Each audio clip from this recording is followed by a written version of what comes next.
Всем добрый день, добро пожаловать на YouTube-канал Релокод. Сегодня мы поговорим о стоимости endorsement для стартап-визы Великобритании. Эта тема будет очень актуальна тем, кто рассматривает стартап-визу Великобритании или другой страны. Поэтому давайте начнем. Хочу познакомить вас с нашей командой Релокод. Мы уже более 7 лет работаем со стартапами, IT-компаниями и талантами сферы бизнеса и технологий, и успешно закрываем их проблемы и вопросы релокации. Мы также занимаемся запуском бизнеса в ЕС и привлечением инвестиций. Также хочу посоветовать вам подписаться на наш телеграм-канал, потому что там мы выкладываем последние новости и события касательно ВНЖ разных стран. Поэтому, если вас эта тема очень интересует, то не пропустите важные новости и события. Напоминаю, что сейчас у нас проходят бесплатные консультации. Вы можете задавать вопросы по тому материалу, который мы будем обсуждать сегодня, или по другим вопросам, которые интересуют вас.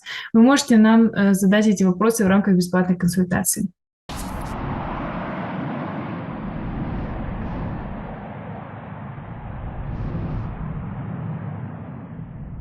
С нами сегодня Михаил. Скажите, Михаил, какая средняя цена на endorsement для визы стартап в Великобритании? Какие там цены есть? Да. Всем добрый день. Великобритания, конечно, всегда очень привлекала предпринимателей, потому что одна из лучших, наверное, стран, куда стоит предпринимателю поехать, если не в США, в Европе. В этом плане Великобритания по количеству, не знаю, венчурных инвестиций точно, по простоте ведения бизнеса, по удобству ведения бизнеса, наверное, одна из немногих стран, где удобно и эффективно работать. Это не значит, что это лучшая страна для жизни. Я вот, например, мы ведем работу как компания через Великобританию, живу я во Франции.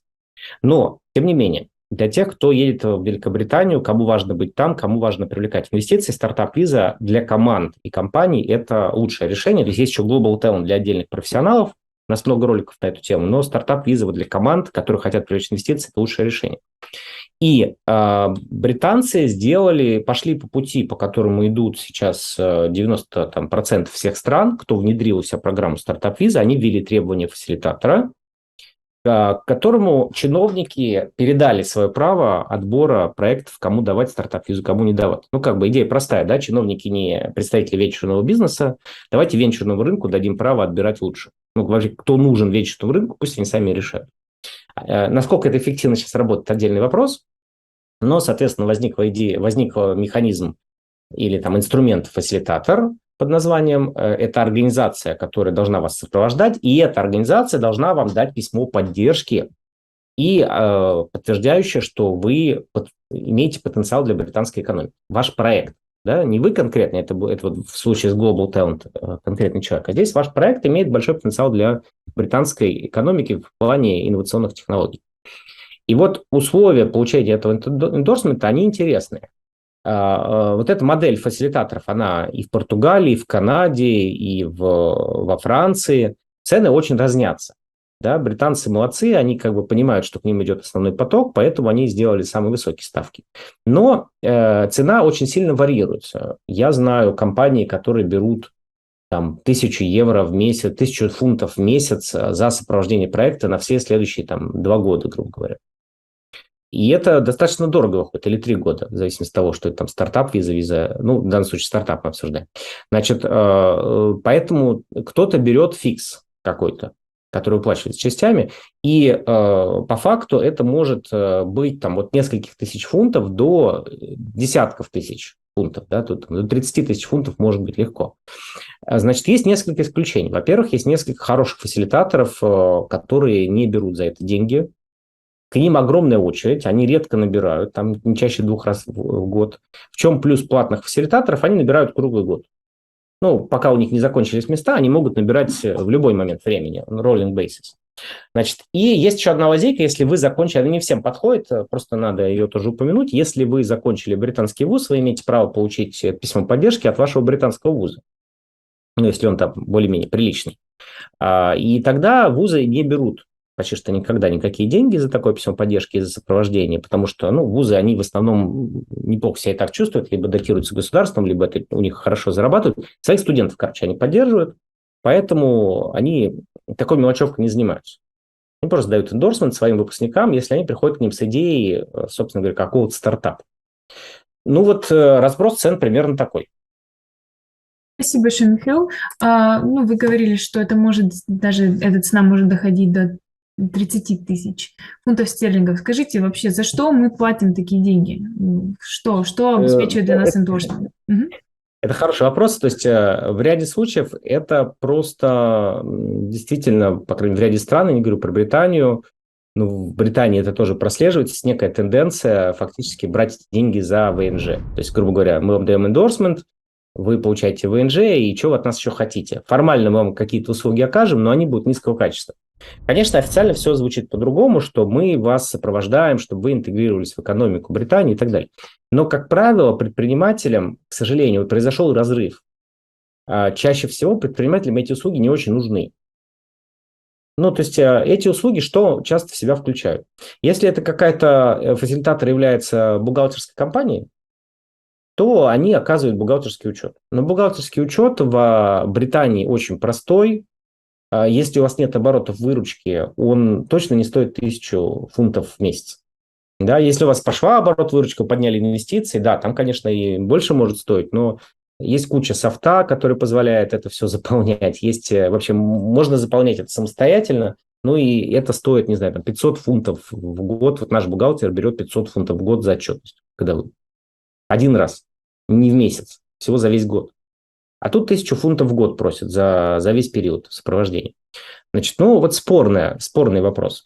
Значит, получается, что все-таки значительная дельта в этой цене, она заложена за возможность податься на эту визу и получить ВНЖ. То есть, по факту, больше половины этой стоимости, с моей точки зрения, объективно идет за то, что фасилитатор за вас поручается.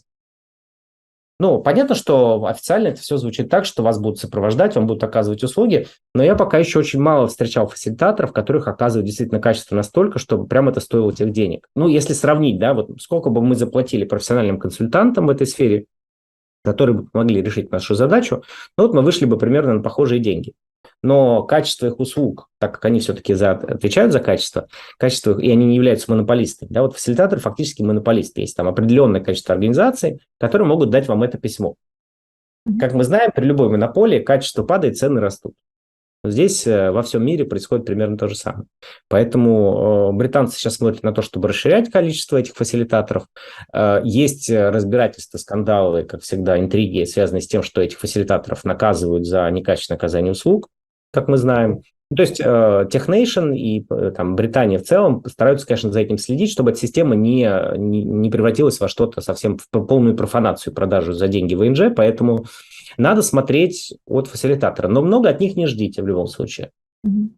То есть фасилитаторы не будут и не должны, и это вот как раз правильно, заменять собой предпринимателя. То есть они не будут за него делать КАЗДЕФ, они не будут его за ручку водить к его клиентам и так далее. Это скорее рассматривайте как менторскую поддержку. Михаил, и может ли endorsement быть бюджетным или даже бесплатным?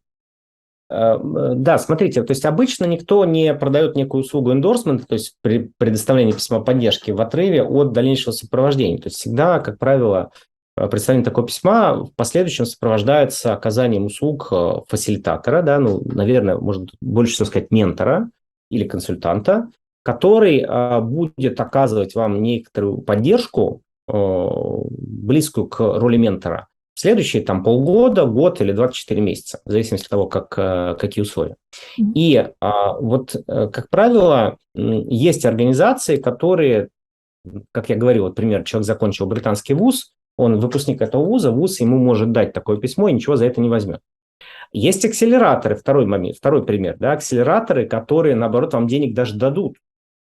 Просто в них попасть очень сложно, у них высокие требования, у них огромный конкурс, они редко набирают, ну, по сравнению с платными фасилитаторами, и они не будут брать деньги за это сопровождение, скорее вам дадут деньги, но они возьмут долю в проекте, как правило. Есть различного рода там, инкубаторы, которые могут стоить недорого, их надо искать, они есть, вернее, мы их все знаем, но к ним надо пробиваться, потому что на тех фасилитаторов, к тем фасилитаторам, которые стоят бесплатно или там маленькие деньги, всегда большая очередь. Тем, которые стоят подороже, у них всегда есть места, к ним всегда можно попасть. Тут вопрос в том, что как быстро нужно эту визу получить, как быстро нужно в Британию попасть и свой проект там запустить. имеет смысл выиграть время и быстрее добежать до инвестиций, чем потратить год или два на поиск бесплатного фасилитатора. Это важно. Да, действительно. Спасибо большое, Михаил. Хочу напомнить, что сейчас у нас проходят бесплатные консультации, на которые можно записаться по этому номеру WhatsApp или через наш телеграм-канал, который есть в шапке описания канала. И к нам сейчас приходит очень много запросов, и поэтому мы вынуждены структурировать нашу работу. Поэтому, пожалуйста, перед консультацией отправьте нам все свои вопросы в одном сообщении. Также пришлите описание своего проекта или ваше CV, и тогда мы сможем подобрать лучшего специалиста, который ответит подробно и качественно на все ваши вопросы. Спасибо большое. Также пишите нам вопросы под этим видео. Мы обязательно с Михаилом ответим на них в видеоформате. Они очень помогают нам создавать полезный и качественный контент.